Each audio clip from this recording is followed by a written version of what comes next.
VOA Afrique. Hello, hello. Bienvenue les amis, c'est vous et nous.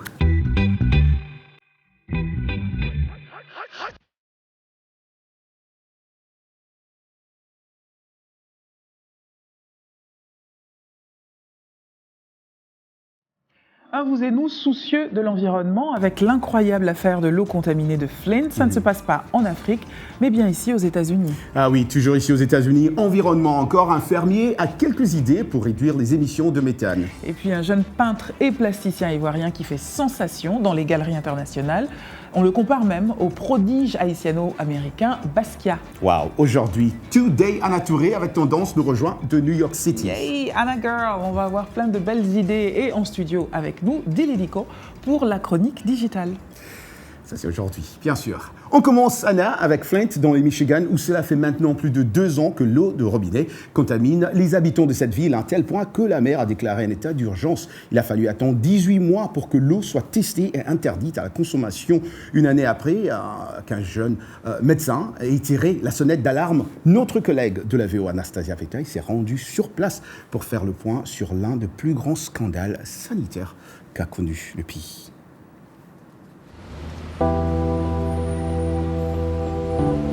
Flint est toujours en crise. Sa rivière a empoisonné des milliers de personnes. En février dernier, la garde nationale est intervenue.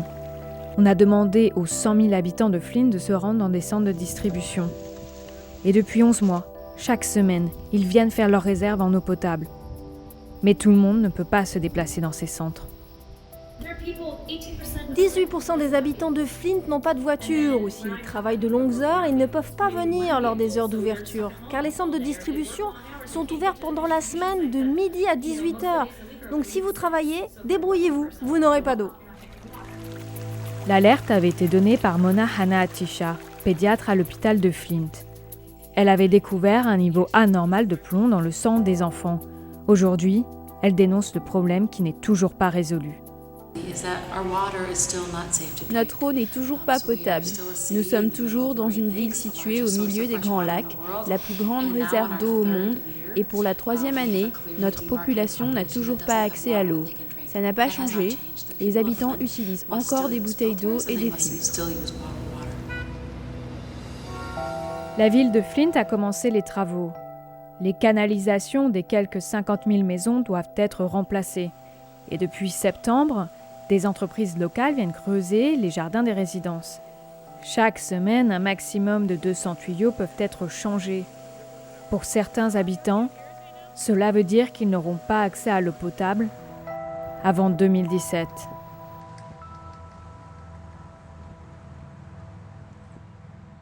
Et ce scandale de Flint correspond parfaitement à ce que des sociologues ont appelé du racisme environnemental. C'est un mouvement qui est né à la fin des années 60, début des années 70, dans la foulée du mouvement des droits civiques, parce que les gens avaient constaté que les populations noires aux États-Unis étaient quasiment systématiquement placées dans des lieux, plus toxiques que là où vivaient les autres populations. Là, aujourd'hui, on parle de Flint, mais en 2005, on a vu la même chose avec l'ouragan Katrina. On a vu qui avait été les plus touchés, et c'était encore les populations noires. Et d'ailleurs, un grand plaisir de recevoir mon amie et collègue Anastasia Vetaï pour la toute première fois dans Vous et nous. Un grand plaisir. Bonjour d'abord. Bonjour. Et bienvenue. Hello. Merci. Ravie d'être ici. Super. Anastasia, tu es l'auteur de ce beau reportage. Ça me fait tellement plaisir de voir qu'une amie soit présente sur place, parce que j'ai toujours voulu, quand c'était dans les news, je voulais vraiment m'y rendre. Juste, tous. Je crois qu'on a eu envie d'être toi, d'aller sur place, d'interroger les gens, parce que ça paraît tellement énorme et incroyable.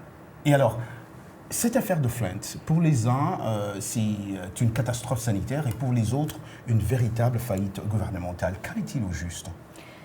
Je vais commencer par faire un petit rappel pour expliquer à nos téléspectateurs ce qu'est Flint. Flint, c'est 42% de personnes sous le seuil de pauvreté. C'est 62% d'Africains américains. Et c'est aussi la ville la plus dangereuse des États-Unis, avec Détroit. Donc voilà, c'est une ville déjà qui avait tellement de problèmes. Et finalement, on comprend pourquoi cette crise a réussi à s'installer durablement comme ça. Donc tu parlais de catastrophe sanitaire. Oui, bien sûr, c'est une catastrophe sanitaire. Pendant à peu près 5 ou 10 ans, il y aura des répercussions sur les gens au niveau physique et aussi au niveau mental, puisque voilà, ça a touché leurs enfants, ça a touché leurs voisins, ça a touché les gens qui sont venus les voir pendant qu'ils étaient en train de boire cette eau empoisonnée. Et c'est une faillite gouvernementale, puisque comment est-ce qu'on peut avoir confiance d'un gouvernement qui nous a menti pendant 18 mois En ce moment, le gouvernement est en train de dire « mais l'eau est potable, vous pouvez la boire, il n'y a pas de souci ». Vraiment, non. On se souvient même d'avoir vu Barack Obama boire l'eau du robinet pour montrer qu'on peut boire l'eau de... Mais pour les gens, il n'y a aucune question. Pas de confiance. Non, pas de confiance. Nastasia, selon le site de l'Organisation mondiale de la santé, l'OMS, le plomb affecte le développement du cerveau de l'enfant, entraînant une diminution du quotient intellectuel. As-tu personnellement rencontré des enfants ou parents des enfants contaminés? Surtout les parents, parce qu'ils se sentent... J'ai l'impression qu'ils n'ont pas pu protéger leurs enfants. Oui. Donc, et ça, c'est vraiment terrible pour eux. De se dire qu'ils les ont fait boire cette eau, ils les ont fait prendre des bains dans cette eau. Et c'est comme ça que leur enfant était contaminé. Et c'est terrible pour les enfants parce que, comme la pédiatre l'a montré, il y a des conséquences physiques et aussi sur le cerveau, sur le développement intellectuel jusqu'à 5 ans. Donc à vie ? Pendant 5 à 10 ans. Le temps que le plomb disparaisse. Le problème, c'est que pour que le plomb disparaisse, il faut manger sainement. Et on est dans une population, une range de population défavorisée où les gens ne savent pas forcément ce que c'est manger sainement. C'est Flint, il n'y a pas de supermarché. Donc comment on achète des fruits et légumes? C'est presque impossible. Il n'y a que des liquor stores, donc voilà, pour acheter de l'alcool. Et sinon, c'est très très difficile. Il faut sortir de la ville pour aller dans les supermarchés. Et donc la ville a commencé à mettre en place des fermes, des marchés fermiers. Ouais. Voilà, pour acheter des fruits frais et puis encourager les familles à cuisiner pour que les enfants commencent à récupérer et peut-être à s'en sortir à un moment donné. Bon, alors d'une certaine manière, on peut dire que là encore, à chaque chose, malheur est bon. Finalement, s'il n'y avait pas eu cette crise, il n'y aurait pas eu de légumes et de marchés fermiers dans cette ville avant je ne sais pas combien de temps. Merci beaucoup, Nastasia. Merci à vous. Et Anna, tu as si bien dit au début de cette émission que ce n'est pas en Afrique, c'est aux États-Unis que ça arrive. Oui, c'est vraiment... mais bon, ce qui est aussi bien, et c'est là où tu vois qu'on est aux États-Unis, c'est que des mesures sont prises quand même et que des journalistes peuvent aller sur place, enquêter, dire ce qui s'y passe. Et on a la chance d'avoir une collègue qui a été... Merci beaucoup, Nastasia. Merci à vous. Beaucoup, Nastasia. Merci. On reste aux États-Unis pour l'environnement toujours. Comment contrôler et réduire les émissions de méthane, qui est un gaz à effet de serre très puissant, 28 fois plus puissant que le dioxyde de carbone? Notre reporter Kevin Enox a rencontré un fermier qui a trouvé sa solution. Arlen Van Groninger est un agriculteur laitier de Californie. Mais aujourd'hui, son travail ne se résume pas seulement à traire des vaches, mais il gère également le méthane que le bétail émet dans l'atmosphère. Notre philosophie était que nous voulions être durables, faire tout notre possible pour réduire notre empreinte carbone. On estime que le bétail représente près de 15% du méthane émis dans l'air. Pour aider à contrôler cette production, Arlen a installé un réservoir de digesteur de méthane sur son terrain. Nous récoltons le méthane, le nettoyons, le mettons à travers un moteur combustible et produisons de l'énergie. Ce n'est pas seulement une bonne idée, c'est la loi. Les agriculteurs californiens doivent, d'ici 2030, réduire les émissions de méthane de leurs exploitations laitières de 40% par rapport au niveau de 2013. Les responsables de l'environnement en Californie disent que réduire le niveau de méthane peut sensiblement stabiliser la montée de la température sur la planète. Si nous pouvons réduire ces émissions, nous pouvons vraiment aider à ralentir le réchauffement planétaire. C'est le deuxième gaz à effet de serre le plus important au monde, y compris en Californie. Mais qu'en est-il de l'impact sur les agriculteurs? Arlen s'inquiète que les nouvelles règles qu'ils tentent de mettre en place ne fassent plier boutique à ces derniers. En définitive, cela va avoir un impact négatif sur l'économie de l'industrie laitière de la Californie. Et dans l'ensemble, il y a beaucoup d'industries de services et beaucoup d'entreprises locales qui sont connectées avec les laiteries et elles vont aussi perdre. Trouver le juste milieu entre sauver des emplois et lutter contre le changement climatique créé par l'homme restera le défi environnemental du XXIe siècle. Voilà, Anna. Tu comprends pourquoi j'aimerais bien être fermier quand je prendrai ma retraite? Non, je ne comprends pas parce que tu ne peux pas être fermier avec tes beaux costumes, Roger. Okay. Je ne comprends Peut-être pas. Et en Afrique, alors, comment gère-t-on le méthane? Cap sur le lac Kivu avec le projet KivuWatt, lancé par Contour Global, une société américaine spécialisée dans la fourniture d'énergie. Et KivuWatt, sur la rive rwandaise du lac Kivu, va chercher du méthane au fond du lac et le transforme en électricité. Depuis 2015, la société fournit le Rwanda en électricité. Et nous sommes avec Prisham Munda qui dirige une usine KivuWatt. Bonjour. Bonjour Prisham. Oui, bonjour. Nous sommes ravis et merci d'avoir accepté notre invitation. Alors peut-être pouvez-vous nous expliquer rapidement, Prisham, pourquoi le méthane est-il dangereux pour l'environnement et pour les individus? Ok, le méthane aujourd'hui est sur la Kivu est saturé en gaz, et que ce soit en gaz CO2 ou le méthane. Et si vous vous souvenez, il y a des années de cela, il y a eu un même incident au Cameroun. Exactement, et où le lac est arrivé à un niveau de saturation de gaz, et ce même gaz a fait une éruption, a tué des milliers de gens. Ouais. Et aujourd'hui, on se trouve avec une situation plus ou moins similaire, et avec le lac Kivu, mais qui est aussi saturé avec le gaz CO2 et le gaz méthane. Et si aujourd'hui on a ce même type d'éruption, c'est pas des milliers, mais peut-être des millions de gens qui vont être impactés directement et qui vont pouvoir même mourir s'il y a ce genre d'éruption. Monsieur Nunda, pourquoi Contour Global a-t-il choisi le lac Kivu? Le lac Kivu, en fait, est unique. Et pourquoi c'est unique? C'est unique au monde parce que ce même lac est à un niveau de méthane qu'on ne peut pas retrouver nulle part ailleurs. Et c'est pourquoi que Contour Global a choisi ce lac et pour pouvoir extraire ce gaz, à la fois le décontaminer et minimiser le risque, comme je viens d'expliquer tantôt, et à la fois produire de l'électricité pour alimenter le Rwanda. Merci beaucoup pour toutes ces précieuses informations et on se tiendra informé. Je crois qu'il y a même un fil Twitter pour suivre les aventures de KivuWatt. Vous nous le donnez? Bien sûr, je vous le forward incessamment. Merci beaucoup, au revoir. C'est vous et nous, merci d'être à l'écoute et de nous regarder. On se retrouve dans 2 minutes. Vous allez voir, ça va être très bien. Il y a Anna Touré pour Tendance, il y a CDD, la chronique digitale de Dilidico et un jeune artiste ivoirien qui fait sensation. À tout à l'heure.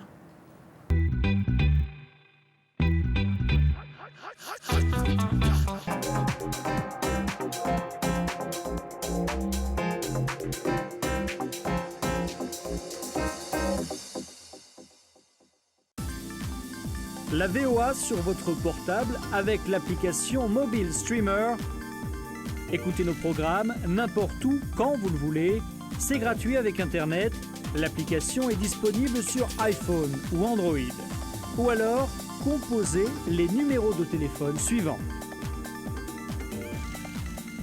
VOA Afrique, 24 heures sur 24 sur votre portable.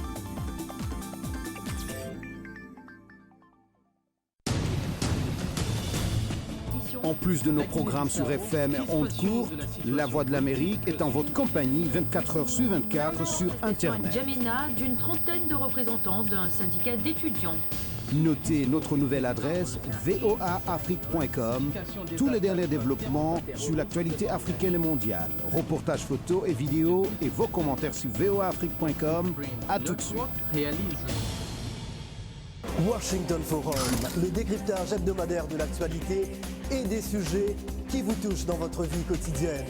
Débat en profondeur, interactif, aller au-delà de la nouvelle. Une perspective à partir de Washington sur des questions importantes de Kinshasa à Abidjan via d'autres capitales mondiales. Washington Forum. Washington Forum. Depuis Washington jusqu'à chez vous, en passant par d'autres parties de la planète, Washington Forum, votre rendez-vous sur la VOA.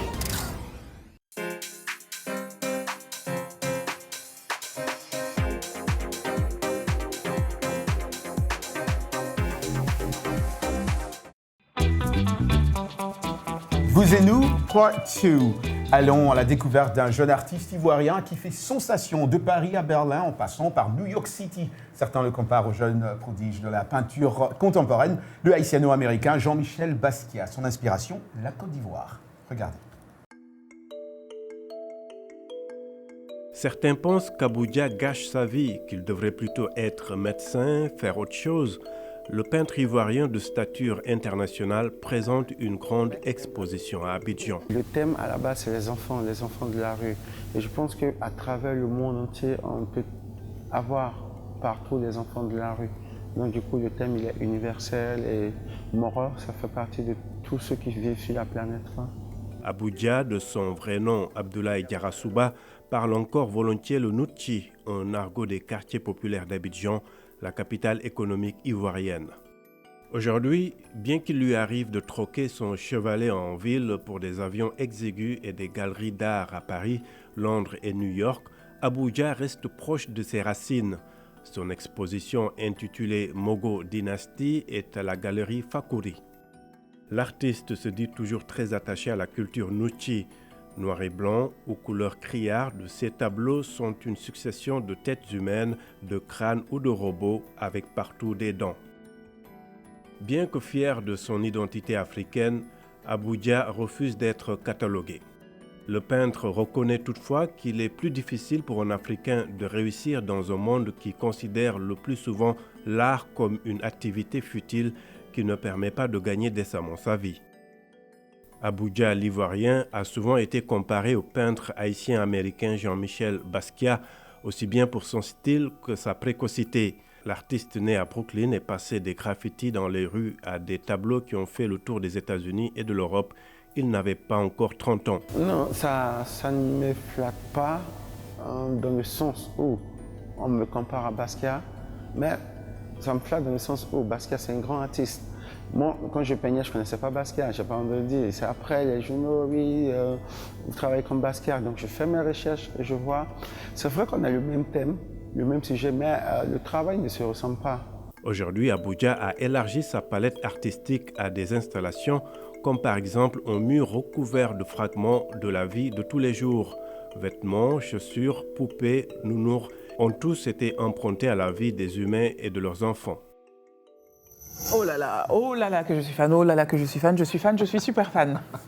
Elle aussi, vous allez en être fan si vous ne la connaissez pas encore. Elle, c'est Dili Diko pour la chronique de Dili. Bonjour Dili. Bonjour Anna. Bonjour Dili. Bonjour Roger. Alors, on commence par Facebook.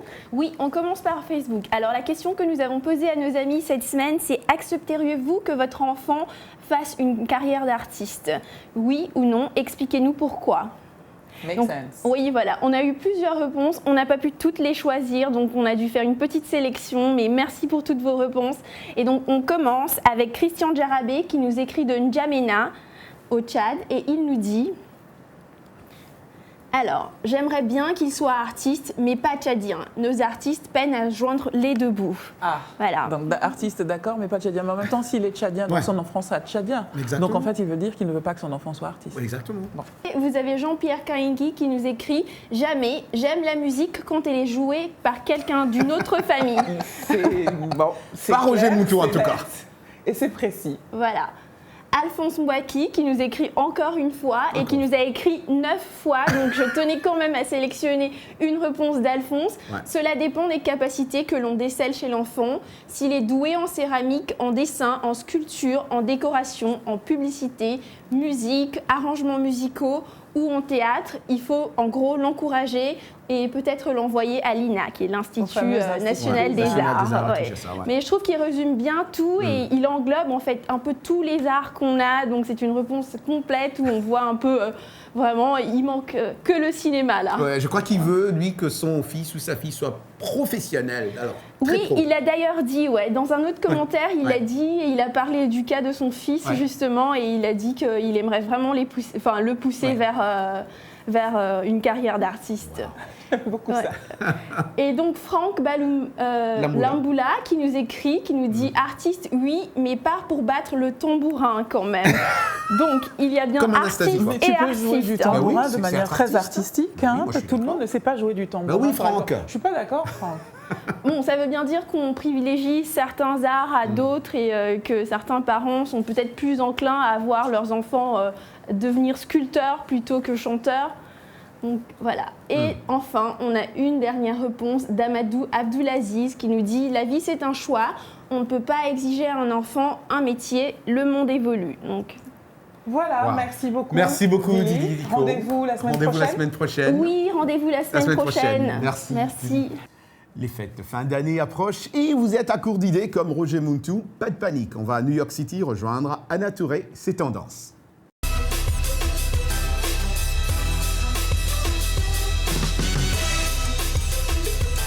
Hello Anna. Hey Anna. Bonjour Roger, bonjour Anna. Comment ça va? Ça va très bien, but can we start by saying how gorgeous you look? Oh my God. Thank you, so you are. Thank you. Anna, la rumeur nous dit que tu nous apportes déjà plein d'idées pour faire du plaisir à Anastasie Tudiach ici. Bien sûr, et toi aussi d'ailleurs. J'ai plein de petites merveilles à vous présenter, exactement. Wow. Je vais d'abord commencer par les hommes, Roger, et je vais vous parler d'une marque de nœuds papillons qui s'inspire en fait du wax, qui utilise beaucoup de wax pour créer des collections capsules en wax. On peut voir ce que je vous présente, un des modèles que je vous présente. Et si vous allez sur leur site internet www.leneuxquipé.com, vous pouvez découvrir toutes les gammes de collections qu'ils ont en wax. Donc j'ai trouvé ça très mignon et une bonne idée de cadeau. C'est très mignon. Continuons toujours avec les hommes. Très mignon. Et pour les hommes, je trouve ça que c'est une très bonne idée. Je trouve que c'est une très bonne idée. Et toujours pour les hommes, je me suis intéressée à une marque que je suis depuis un certain temps. Il s'avère que c'est la marque de Armando Cabral, ce jeune mannequin, mais qui est un entrepreneur aujourd'hui, qui a lancé sa marque de chaussures et il rivalise avec les plus grands chausseurs. Par exemple, pour les personnes qui opteraient plus pour un style sporty chic, alors cette paire de baskets en cuir, pour un look toujours confortable, mais assez stylé. Et vous pourrez découvrir sur le site qu'il y a différents coloris. Pour un style de chaussures de ville, pourquoi pas la Derby en daim bleu marine. Et la tendance est qu'on porterait cette paire de chaussures sans lacets, Roger. Sans lacets pour cette tendance? Oui, sans lacets. J'adore la Noël. Et puis j'aime beaucoup Armando Cabral, j'aime beaucoup son allure, il est vraiment... il est très élégant. Très élégant, très chic. Exactement. Et donc je vous invite à aller sur le site www.armandocabral.com et vous pourrez découvrir tous les modèles qu'il propose. Voilà pour les hommes. Ensuite pour les femmes, je me suis plus intéressée aux bijoux, Anna.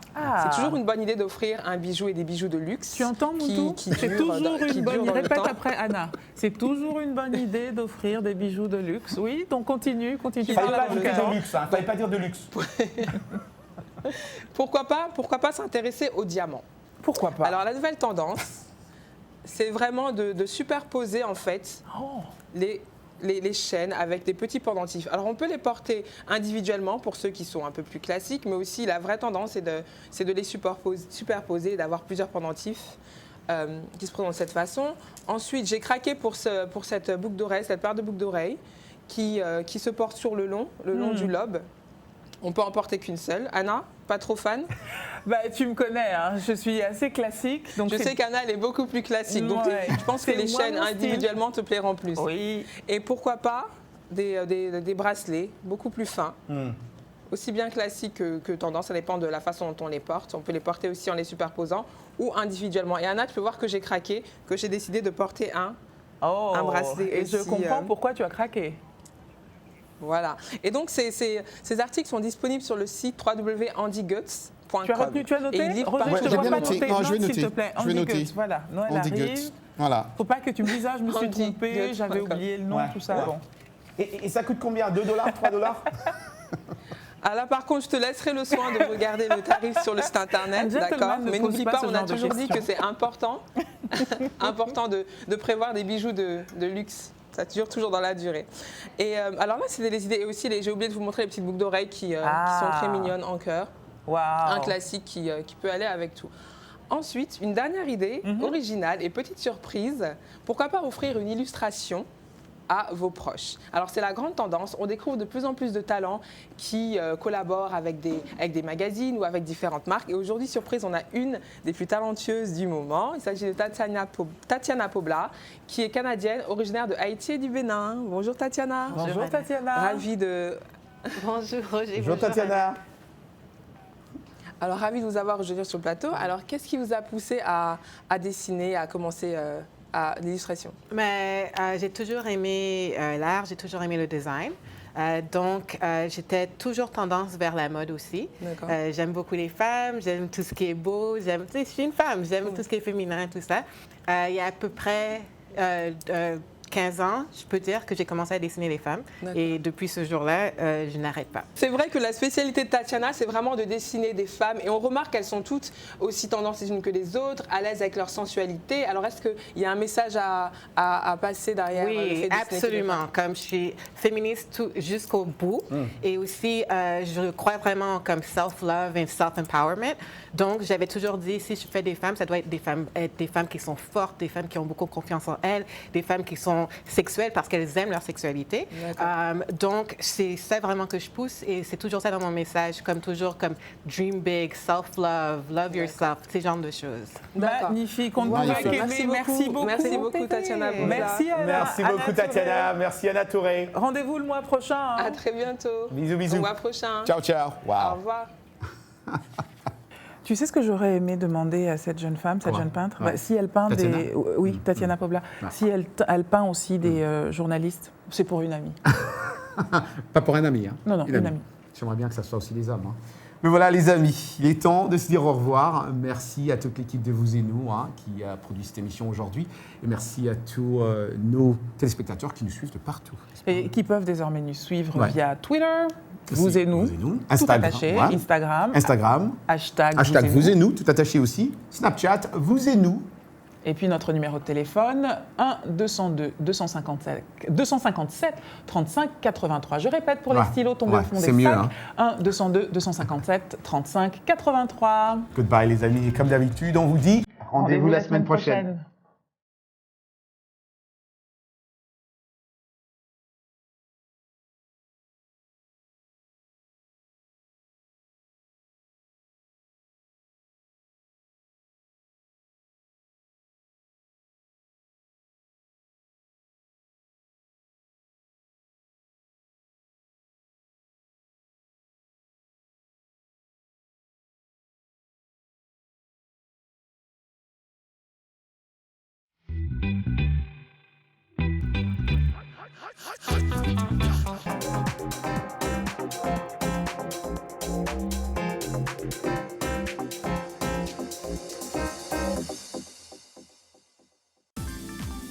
La VOA sur votre portable avec l'application Mobile Streamer. Écoutez nos programmes n'importe où, quand vous le voulez. C'est gratuit avec Internet. L'application est disponible sur iPhone ou Android. Ou alors, composez les numéros de téléphone suivants. VOA Afrique, 24 heures sur 24, sur votre portable.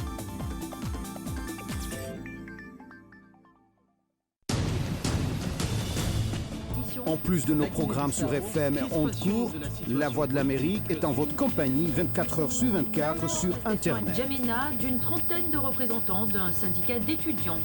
Notez notre nouvelle adresse voaafrique.com. Tous les derniers développements sur l'actualité africaine et mondiale. Reportages photos et vidéos et vos commentaires sur voaafrique.com. À tout de suite. Washington Forum, le décryptage hebdomadaire de l'actualité et des sujets qui vous touchent dans votre vie quotidienne.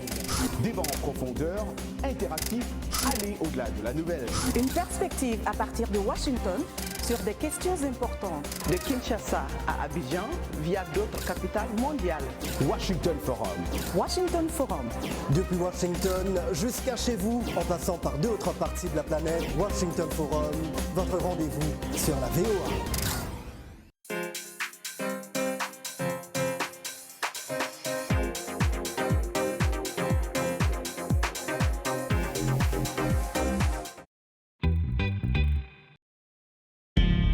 VOA Afrique.